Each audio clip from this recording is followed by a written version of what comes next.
It's the Locked On Podcast Network, your team every day. You are Locked On Bulls, your daily podcast on the Chicago Bulls, part of the Locked On Podcast Network, your team every day. Here are your hosts, Matt Peck and Big Dave Watson.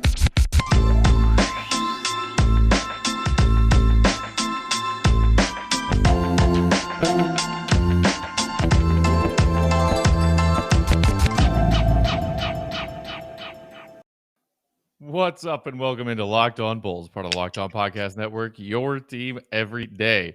I'm Matt Peck. You can follow me on Twitter at Bulls_Peck. You can follow my co-host Big Dave Watson at BAWL Sports. You can find us at Locked On Bulls. Also, anytime you feel like it, day or night, shoot us a text or drop us a voicemail at our number, 331-979-1369. Lots of excited Bulls fans in our inbox. We will absolutely get to some mailbag at some point this week with all of your reactions to Lonzo Ball and everything free agency.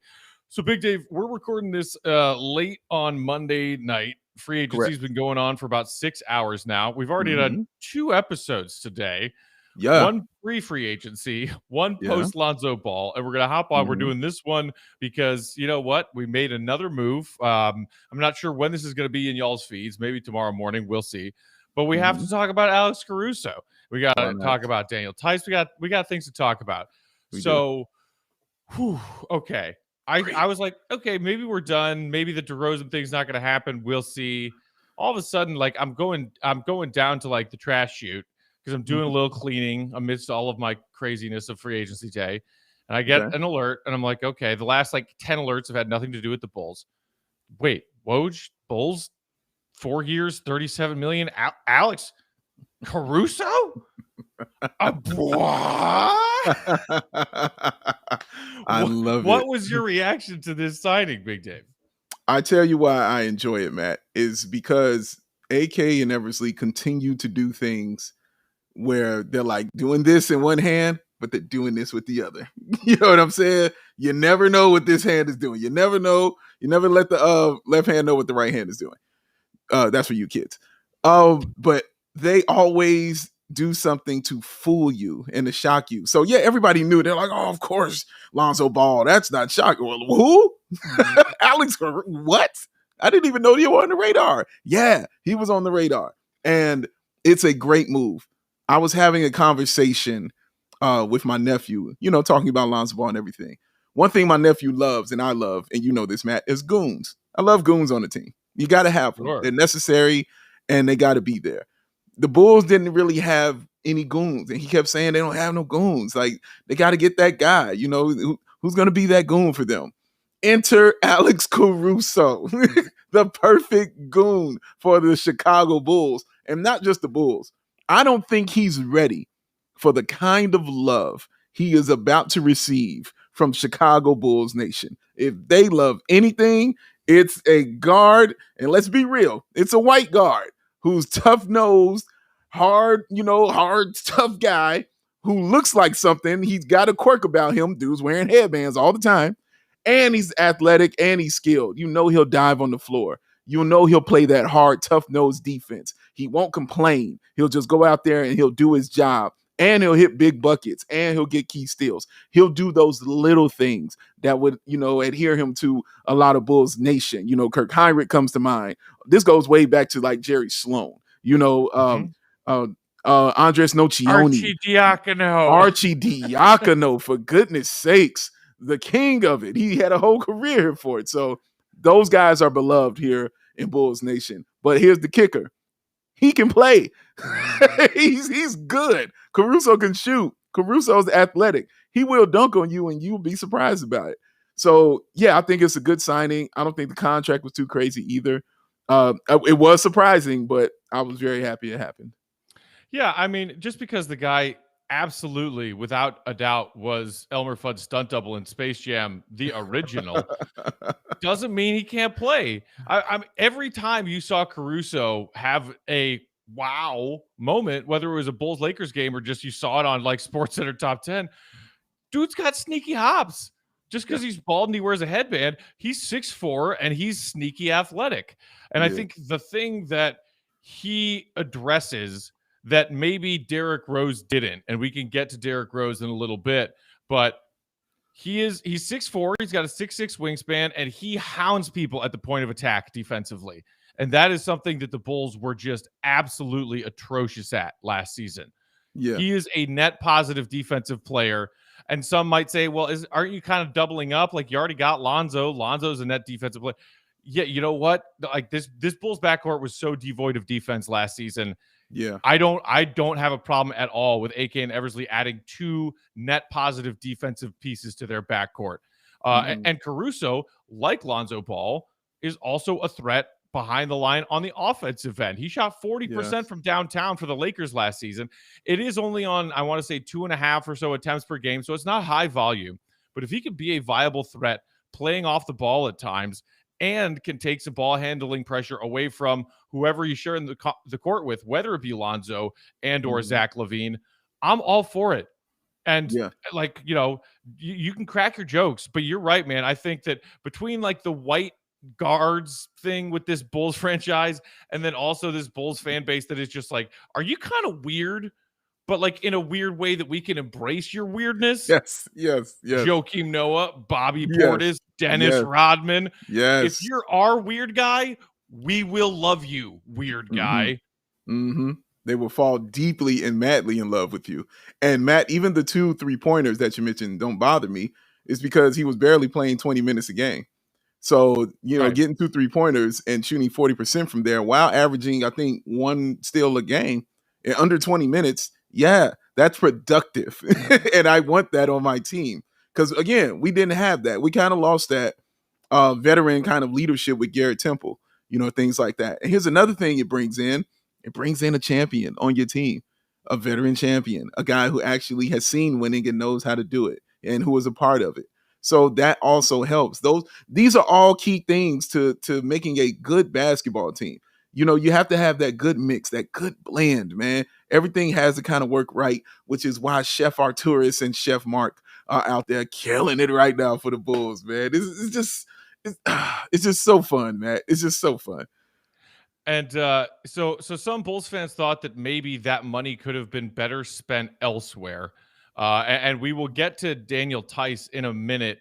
First, though, really quickly, I don't think it's a coincidence that within a matter of minutes, we hear that Derrick Rose is re-upping with the Knicks on a significant contract, and good for him. Happy for Derrick Rose. Absolutely. But we heard that the Bulls and Derrick and his camp were engaged in talks, like leading up to this, we're not allowed to talk until free agency starts. No, they were talking, obviously, as everyone does.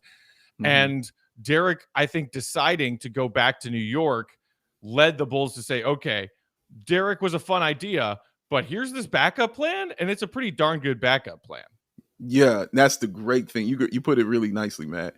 As soon as Derrick Rose signed, this news came out, which lets you know that they have a plan A, B, C, and D. So they were prepared. As opposed to starting their press conference before the draft is over. Yes, exactly, man. Yes, I was excited about, and again, this is why I say trust Mark Eversley and AK. You know what? I was thinking about this, man. I was thinking about this comparison, and the reason I compared it to like working with you, and this is why I want people to put their trust, kind of in AK and Eversley, is because they're never going to leave you out there. They have a plan and they're going to execute it. When you work with Matt Peck, I have nothing but trust in Matt Peck. Why? Because Matt is not only going to check it, he's going to double check it, and then he's going to check it again to make sure the double check was correct, and then might check it a 4th time to make sure everything's correct and in order. So I'm like, I'm not worried about it. I'm with Matt. Oh, I got Matt. Oh, I'm fine. Everything's good. And that's kind of how I want people to feel about AK and Eversley. You got to put your trust in these dudes. Every single thing they have said to you, every single thing they have broken down and said they wanted to do, they have done it. Every one of it, every little piece of it. And the key beautiful piece about it, Matt, they're not done. There's still more to do. And they're still going to do more wonderful things for this team going forward. So just put your trust in them like I do my man, Matt. And it's going to be good. It's going to be good. It's going to be good. I appreciate and agree with your overall thesis as far as AK and Eversley. you're the only person who feels that way about me. I'm fairly certain. So I don't know if that comparison landed. Stating facts, Matt. Stating facts. There's another interesting idea that I want to talk to you about, Big Dave, as far as the addition of Caruso and what it might mean for Lonzo and Bulls lineups next season. First, though, quick shout out to our great friends at Built Bar. I just watched an awesome men's 400-meter hurdle on Twitter that just ended late Monday night here, Big Dave. Dude set a world record. U.S. Olympic track and field team, protein bars, Built Bar is their sponsor. It is their official protein bar of U.S. track and field. So if it's good enough for Olympians, people who are setting world records for being really fast, it's probably a protein bar that you should try too. I like them. I think they're delicious, and I don't set world records around a track. But you could try all of their great flavors. Some of my favorites are raspberry mint brownie, German chocolate, and cookies and cream. If you haven't tried them all, you can get a mixed box from Built.com where you can get 2 of each bar, 2 of each flavor, and try every single one and figure out what your favorite is. Not only are these Built bars the best tasting, but they're healthy protein bars for you too. All of them have either 17 or 18 grams of protein, between 130 and 180 calories, with only 4 or 5 grams of sugar and 4 or 5 grams of net carbs. Right now, our Locked On Bulls listeners, if they go to Built.com and use promo code LOCKED15, will get 15% off your next order. Again, that's promo code LOCKED15 for 15% off at Built.com. All right, so we know that this Bulls team has a bit of a void at the wing spot also, Big Dave, and we know that they are coming up against it as far as what they have left to spend. The Bulls still have their biannual exception contract that they can give somebody just under $4 million. There's a veteran minimum or 2 that they could kick around. We'll see if they sign Ayo, the second-round pick, to a real contract or a two-way. This last year's second-round pick, Marko Simonovic, we'll see if he signs a real contract or not. But when it comes to the Bulls starting 5, is Troy Brown Jr. your starting wing? Is Patrick Williams your starting wing and you find somebody else to play at the 4? Is Thad still here and you start that at the 4 and Vooch at the 5? We did like some of the Vooch Thad stuff we saw last season. We did. But my question boils down to this. Can you conceivably picture a starting lineup that Alex Caruso is a part of and playing Lonzo Ball as a point forward and having Caruso and Zach LaVine as your 1-2? I know it's kind of a weird thought, and we all just said we need a point guard. We need a point guard. Hooray, Lonzo's our point guard. What do you think about a starting lineup, or at least seeing in Billy's rotation significant minutes where Caruso, LaVine, and Lonzo are all on the floor at the same time? Wow, that is interesting. I wouldn't say that's a starting lineup, but it is a lineup I want to see. But it's not. No, I don't agree with it being your starting lineup. I don't think they should do that at all. Caruso is not a starter. I don't see him as that. He only had a handful of starts through his 3 or 4 years in LA. Yeah. I don't see him as that at all. He doesn't strike me as a guy who helps your team by starting. He strikes me as a guy who comes off that bench and gives you that energy, and gives you that push, hits those key 3-pointers, goes and dunks somebody and makes the United Center erupt. And when the United Center erupts, it erupts. So I think it's more important. Honestly, I think it's more important that his role comes off the bench than it does starting. I will say I would like to see it because me, Matt, I like to try anything. So I'd like to see it and just see what it looks like for a second. But Lonzo, I think, was brought here to be point, and that's it. I don't see him kind of saying, okay, yeah, let me go play around, at these other positions, and stuff like that. I think even if they run a 3-guard lineup, he's still your point guard. Even though, he'll be 6'6", and stuff like that. He's a point guard. That's what he is, and that's all I really want him to do. So yeah, you can run those lineups, but it'll be Caruso. I'd rather have Caruso cheating, at the 3 at 6'5", because there are some teams that might run a smaller lineup and stuff like that where you could get away with it. And plus, his defense lends me to say he can guard a guy that's a little taller than him. You know what I'm saying? So I think you could cheat that way. But starting, no, I don't want to see that at all. Please don't do that. Don't do that, Billy. That's fair. That's fair. I saw a couple people chatting about that. I was like, oh, that's an interesting idea. I don't know if I love it. Yeah. But I'm guessing we will at some point see Donovan put those 3 on the floor together. and we'll see how it goes. So as far as this money that was spent on Caruso, honestly, I think 4 years and 37, maybe it's more years than you would have wanted. Maybe Caruso on a 2 or 3 year deal would have been, more feasible and amenable from the, easier to stomach from the Bulls perspective. But maybe it was the 4th year that really convinced Caruso to come on board. And I really think that you're getting good value. If he plays how he played in LA and maybe even improves his game a little bit if given a slightly bigger opportunity, that's good value. I did see some Bulls fans on Twitter who were upset because maybe 15 or so minutes after that happens, we see Daniel Theis going to Houston on a deal that was nearly identical, like same number of years, same amount of money. I think actually 1 million less. I think it was Caruso was 4 years, 37. Theis was 4 years, 36. So a lot of Bulls fans said, well, wait. Like if Theis did all these wonderful things for us when we brought him in the trade for Boston, and now we're just kind of, gonna let him go. And we spent that money on Caruso instead of Theis. I get the initial knee-jerk reaction from Bulls fans who saw that and said, what the hell are they doing? We need Theis. Our rim protection is like dog shit. I get that, but I also think that there are other ways that AK and Eversley can address rim protection, and maybe in a weird way, Caruso is going to help this team more than Theis for that amount of money. Am I wrong in thinking that? Because I know that there are some Bulls fans who I'm sure would have rather had Theis stay than paying Alex Caruso the exact same contract. You're not wrong, man. Let me just ask simple questions here. When Daniel Theis is in the starting lineup, who do you think he helps more in the starting lineup? Just in the starting lineup, who do you think he helps? What of the other Bulls 4 starters? Yeah, of the other Bulls 4 starters, who do you think he lends more support to, and who does he help? Probably Vooch, who could use the help. Correct. The answer is Vooch. Correct. When you got Caruso in there, who do you think Caruso helps? Like, he's not started, but who do you think Caruso is going to help more on your team? Guys like Kobe White and stuff, he's right? Coming off the bench? Right. Coming off the bench. His benchmate, Kobe White. Yeah, Kobe White. Now, Daniel Theis, who do you think needs more help? You know what I'm saying? That's my question. Who do you think really needs that help? Vooch has been doing it for 10 plus years. Okay? Like 20 and 10, 2-time All-Star. And there's a reason we traded for him and gave up, 2 high draft picks and Wendell Carter Jr. and Lionel Richie for him because of his talent, his skill. We know what he does. He's an all-star, close to being an all-NBA player and stuff like that.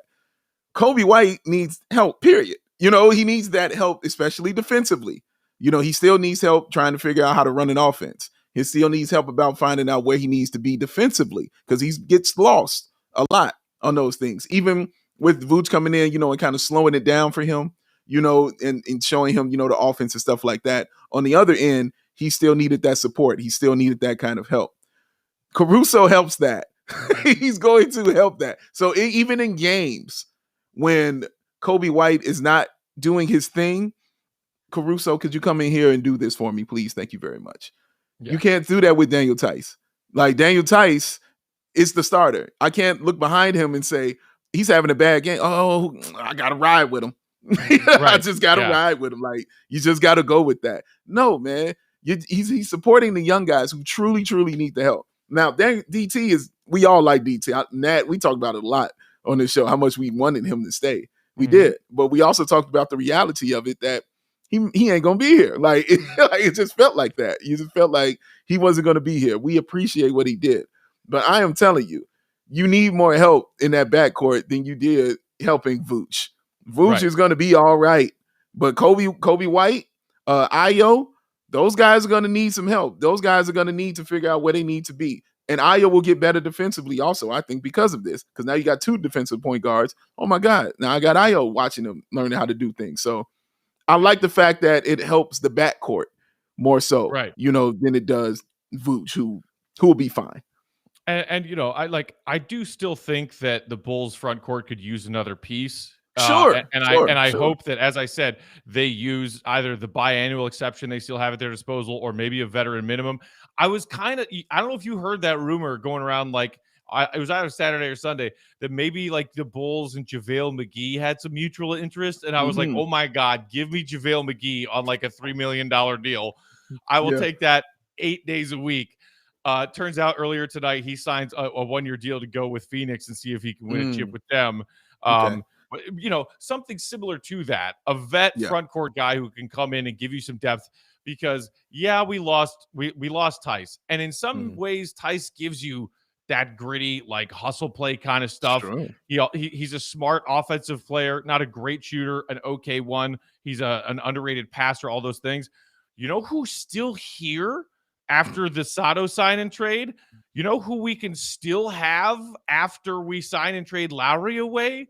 Because his name is Thad, and he's Zach's best friend. Do not forget that Thad Young is still here.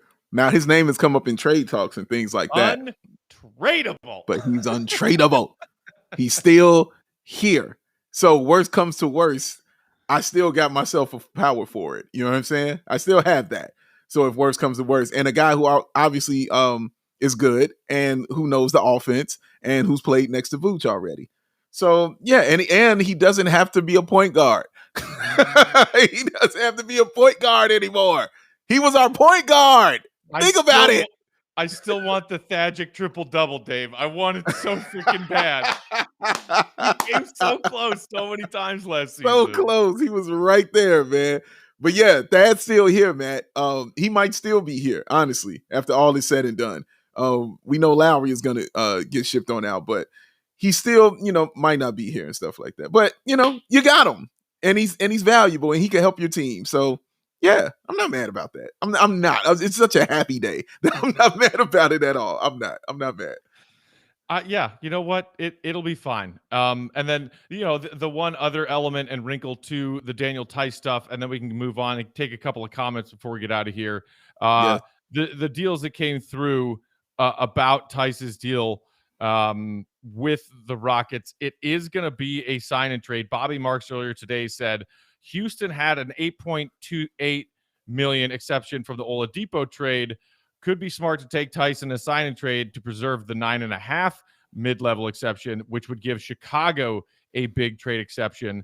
Then Tim McMahon, on top of Bobby Marks, confirmed per sources Rockets used the Oladipo trade exception, work a sign and trade with the Bulls to get Daniel Theis. So we haven't gotten yet, as far as I know, here late Monday night, the exact parameters of what that sign and trade between the Bulls and Houston is. But it does mean that some kind of trade exception is going to come back to the Bulls' direction, meaning that they will gain themselves another opportunity next season and beyond to use a contract for a vet player when they're working against the cap, a quality player on that kind of $8 to $10 million range that doesn't count against your cap. That's a nice little piece to get, so you're not necessarily losing Theis for nothing. Yes, Matt. Thank you. This is what I wanted you to explain to the people, because a lot of people ask me about that. What does it mean? What do we get back? And I'm like, you got a trade exception. That's all. Why is it awesome? And I'm like, you know what? I'm gonna let Matt can explain things better. I'm gonna let Matt explain this to y'all, man, about why it's good. Because you know what I thought of, Matt, when I read this? You know who does stuff like this? Pat Riley. Like guys like that. You know what I'm saying? Rob Pelinka. You know what I mean? These guys who win. They do these little tiny things like this to make their team better that you're not looking at, that probably won't get the hot, sexy headline. But they do these little tiny things, and you're like, how the hell did they end up with that vet right there? Like, that's how? Like, they didn't have any money left. Like, they're charging people extra at the door to get in the stadium. How do they do that? Yes, this is how they do it, because it's that little tiny stuff that's not talked about that Matt so wonderfully explained to you. This is why it's important, man. This is why you got to let them cook, ladies and gentlemen. This is why. These guys are smart, man.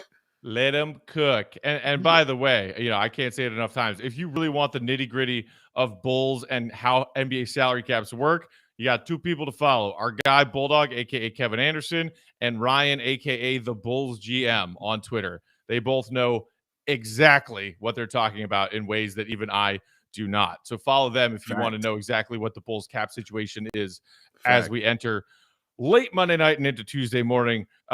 Big Dave, we want to have some fun and take a couple of comments from people. Before we do that, though, would you like to tell our friends about a little place called RockAuto? You know what, Matt? It would be my honor, pleasure, and privilege. Ladies and gentlemen, when I was on vacation, this is a true story. I was sitting and, enjoying a, cold beverage. And I'm watching the ESPN, and across their commercial came. And I looked at that commercial and I said, hey, I know that. You know why I know that? Because it was rockauto.com. And I said, I know those guys and I trust those guys. And this is why they're on ESPN and they have a commercial. Why? Because you can save your time and your money by using Rock Auto. Now, why choose to spend 30%, 50%, even 100% of your money at a chain store or a dealership when you can come to rockauto.com and go on and get your discount on at rockauto.com? It's a family business serving the do-it-yourselfers for over 20 years. Their prices are reliably low, and for every single customer, they have everything you can need: brake pads, tail lamps, motor oil, carpet, that little tiny dangly thing that hangs in your rearview window. They got that too. They got everything you need. They got the fuzzy. What you need is the question. It ain't about what they got. The question is, what do you need? You go to rockauto.com. Go to rockauto.com right now. See all their parts that are available for your car or your truck. And this is what you do, ladies and gents. And I'm going to tell you like this. And ESPN didn't even let you in on this secret, so I'm going to let you in on it. You're right, locked in there. How did you hear about us, box? So they know that Matt and myself sent you, man. That is very important. Just write that in. Locked on. rockauto.com. Amazing selection, reliably low prices, all the car parts you will ever need in your life. rockauto.com. Never gets old, man. Never gets old. Oh my goodness. That was the second wind I needed, because right after we finish this, I'm going to turn on USA versus Spain, and I'm going to watch Zach LaVine and Team USA punch their ticket to the semifinal. Before that, though, wanted to have some fun with y'all. Appreciate everybody hanging out with us on YouTube Live right now as we near midnight Chicago time. Juan on YouTube said, "Go to bed, you guys." No. No. I'm full of Bulls energy and happiness right now. I can't go to bed, free agency day is like Christmas. I'm not going to bed. Yes, man. Playing with all these new toys. You lucky I don't get on 2K right now and update my roster. I'm ready to go, man. Here's some wishful thinking. Straight Truckin' on YouTube says, "Can we get Siakam for Markkanen and Kobe?" I would love Siakam in a Bulls jersey. Would love it. Do I think that that's realistic? No. I mean, you would certainly have to give up both of those guys. And then you might also have to throw in like first round draft capital. Because that's kind of future of the franchise over there right now, given the fact that Lowry's out the door. Right. Yeah. And like Matt, they're in a kind of rebuild. Like, we're going to kind of, hang around and hover. They'll still be a playoff team because they're good. But, they're kind of still recovering. Their best player, literally their best player, is Siakam. So I don't know if they're going to be willing to trade him for Lowry and Kobe White, man. I don't think we'll be able to get that one about him. But yeah, I would love it. That would be great. Like, yes, give me that. That answers all your problems that we got with our front court concerns. Sandra Cool would be among those who are not a fan with the results of Caruso. Sandra Cool said, "Rose, way better fit than Caruso. Can't say I'm thrilled, but we got Lonzo. I'm over the moon about that." Look, maybe the Bulls didn't have an offer that, that the Knicks were like, it wasn't as good. Maybe Derrick liked what he had found in New York. He clearly has a strong bond with Tom Thibodeau, and the Knicks gave him more money. Like, it wasn't a huge difference from the Caruso deal, but it was an additional, $8 million. Yeah. You get a bigger bag, and you get to stay in your comfort zone, his new comfort zone of New York, and playing for Tom Thibodeau again. Yeah. And again, in many ways, Dave, we talked a little bit about this when we were comparing Lonzo and Derrick and all of the point guard opportunities and possibilities. I think Caruso gives you things that Derrick Rose doesn't. Look, obviously, before the D Rose stands jump all over me. I'm not saying that Caruso is the offensive player that Derrick Rose is. Even the reinvented Derrick Rose 3.0 that we see now. He's clearly a better and more lethal offensive threat than Alex Caruso. Nobody's arguing that. For what this Bulls team needed, I don't think it's super easy to say that Derrick would have been a better fit than Caruso. I'd lean towards Caruso being a better fit than Derrick. And I'm sure that take alone, I will have all kinds of people hating me hard. Yeah, because I won't let them hate you, Matt, but I won't agree with you on that because Derrick, that's Derrick Rose. This guy finished third in Sixth Man of the Year, who was starting in the playoffs because the rest of your team was trash. He fits so well. he does so many great things, and I can't get out of my mind him and Caruso in the pick and roll. I just can't get it out of my brain, and just how easy that would be. Him and Zach on a fast break, my Lord. And he'll play over 20 minutes because Caruso, I don't need to see over 20 minutes. I just need him to come in, do the dirty work and do the cool things that he does for this team. Which Bulls fans, I promise you, the person who said that, you're going to love this dude. I promise you. If you love the grit, if you love that kind of heart, if you love those kind of things, you're going to love Caruso. Yeah, I'm telling you. You're going to be like, you know what? I didn't want him here before, but I kind of like this guy. You're going to like him. I promise you. Caruso is going to be your guy, but yeah. Liam is Liam maybe, said Dave and Matt complete my life. No, thank you. You thank complete you very our much. lives by hanging out do. with us late on a Monday night. Just This talking means a lot. Bulls free agency. Yeah. Somebody else. I do have a question. Yeah, go for it. So one guy I want to know about, Matt, that one former Bull that is out there, Taj Gibson. Oh, I thought you were going to say Carmelo Anthony. That ship has sailed. He broke my heart once. He can't do it anymore. I won't let it happen. But I wonder, what are your thoughts on Taj? Because he kind of answers kind of some of those questions that we have about, having that guy in the front court, a guy that can play alongside Vooch, guy who start or come off of your bench, and provide some punch and, that hard nose, that toughness, that hard hat, and that lunch pail that Bulls fans love. What do you think about Taj?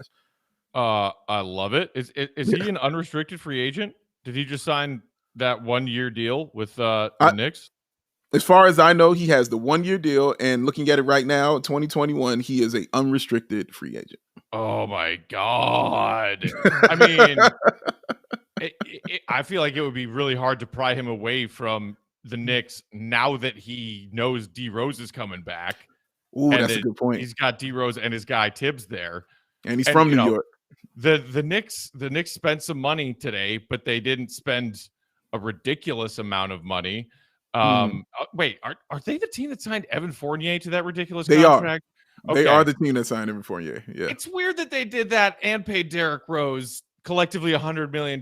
I'm still working that out in my brain, but I think if Taj wants a 1-year vet min deal because he wants to run it back with D Rose and Tibbs, the Knicks will find a way to make that happen. Yeah. I think so. If for whatever reason that doesn't happen, oh my God, give me Taj on a vet minimum, or hell, even use the biannual exception to pay him $3 million to come play here. Maybe that's a bit of a stretch, but that tells you just how much I love Taj Gibson. He would be exactly what this front court depth needs right now. Rim protection, smart, high IQ defense, dude who does all the little things. And you could see, he's getting up there in age, but he gave the Knicks a lot last year, a lot of big minutes. So, I mean, that would be in the immediate column of yes, please. Show me where to sign. And give me all the Taj Gibson stock. I think that dude still has at least one more good year left in him. I just don't think it's very likely. I think he's going to find his way back to New York, even on a vet min deal.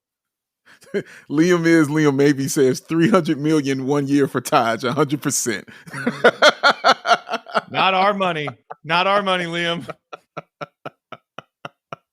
He's like, let's go. See, and that just what Matt is talking about, showing the love that Taj has. And you're right, Matt. It's funny how Taj has kind of, for me, been an answer for them for a couple years now. You know what I'm saying? When I think about it, I'm like, Taj Gibson would fit in nicely, you know what I'm saying, on this roster. I especially feel it now, especially now that we're competent and Ding is free. So now we have some room, you know, for a guy like Taj Gibson, you know, and his number is still out there because, you know, Lionel Richie tried to taint it. And now he can bring him in, you know, and put that back on, man. Hard hat, lunch pail. He could retire like he's supposed to. I think it would just be great. I think it would Taj just Gibson was our Daniel Theis before He Daniel was. Theis, and he was so for like 8 years. Yes. Taj Gibson. All of this is factual. Let's wrap things up with this tonight, Dave. One more comment from YouTube. Orlando says, I think DeRozan might still be coming. The money's drying up everywhere. Only a few teams have the contracts to do a sign and trade. So this was the big wow, maybe this is happening from Windhorst, you know, early Monday afternoon, hours before free agency started, saying, the Bulls are actually very much so in play for DeMar DeRozan. We see the Spurs spend a good amount of money today.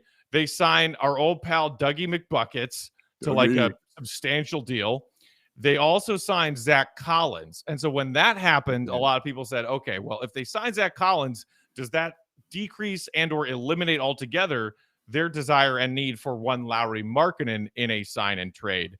I saw somebody funny say, actually, like Dougie would eliminate the need for Lauri more so than Collins because Lauri plays more like Doug than he does like Zach Collins because Lauri doesn't play like a 7-footer. Well done. The Bulls spent some money today. There would have to be some kind of fancy financial footwork to get DeRozan in the fold in a sign and trade. We do know that Lauri is still here as of 11:45 p.m. Chicago time Monday night. Still here. But is that enough? And is it really that dry of a market for DeRozan that the Spurs would be that desperate to say, okay, Bulls, you give us Lauri and I mean, whatever, a future first? I don't think Lauri and, you know, some seconds and whatever other piece, they might ask for Kobe or Pat. Like if that's what you're doing, they'd probably ask for one or both of those guys in addition to Lauri. And are you willing to let that go? I don't know. But at this point in time, it doesn't seem like there are any strong indications one way or the other. What team is in the front? What team is ahead and in the lead to get DeMar DeRozan right now? It seems like nobody knows. Yeah, nobody knows. I can't remember who said this when I was watching earlier today, but they were talking about the Spurs and DeMar DeRozan and everything like that. And they said when the Heat contacted them for DeMar DeRozan, they offered them, I think, Iguodala and something else, and they turned it down because they said they had a better offer. They had a better deal. And I'm like, okay, who would be a better deal? And I personally, in my head, I was like, maybe Lowry's a better deal than getting Iguodala. I think that's a better deal right there, personally. So I think it still can be up there as available. Zach Collins and Dougie McBuckets should not be the reason. Don't go get Lauri Markkanen. That's all I'm saying. Listen, I know we're hard, and I have been more hard because I love him. All right, and Matt loves him. Matt's wearing his jersey for God's sakes. But we're trying to tell you, he will get you 18 and 6. Like Zach ain't doing that, and neither is Doug McBuckets. He ain't even starting. So yeah, you can still get a guy like Lauri Markkanen who's younger, you know what I'm saying, who is actually more talented, and who just might need a change of scenery. So he still might. I still think that's an option as far as getting, you know, DeMar DeRozan. So the reason also, Matt, that I'm like, yeah, it's an option. It's because AK and Eversley said it's an option. It's that simple for me. They said it. I believe them. I'm rolling with it. So, yeah, it's still an option. I'm still like, yeah, we still might get DeMar DeRozan, and that would be just awesome for me. I don't think it's likely. We'll see. We'll see. Either way, I'm pretty happy with what the Bulls did today. It's weird that I feel that way because I was kind of always on the fence about Lonzo. And I do think 85 is a little of an overpay. And Caruso, I just thought was a weird looking dude until today. But when you actually break down what those guys offer you on a basketball court, the Bulls got better today. You cannot deny that the Bulls got better today. Just answer a quick question, Matt. At the point guard position, what do you think the Bulls were missing at the point guard position? Just give me one thing they were missing. Playmaking and defense. He gave me 2. Guess who can do both? Come on, man. Look, yes. This is awesome. This is awesome, man. We got him, guys. We got a guy. Come on, man. It's not the worst. It's not the worst. Thanks everybody for hanging out with us on our second YouTube live of the day. This will be in your podcast feed sometime, probably tomorrow morning. And we'll keep coming at you all week as we continue to work through NBA free agency and any other fringe moves that the Bulls might make. In the meantime, hit us up 331-979-1369. We do have a lot in our inbox. We will get to that at some point for a mailbag episode later this week. Get more of you involved in the conversation because that's what makes this stuff fun. That's what Big David Go watch Zach LaVine. Go watch Zach LaVine. Podcast. Right now, we're going to go watch Zach LaVine beat Spain and bring USA to the semifinal of the Olympics. For Big Dave, I'm Matt. Have a great night, Bulls Nation. Try and get some sleep, and we'll talk to you soon. Be red. Be good. Peace out.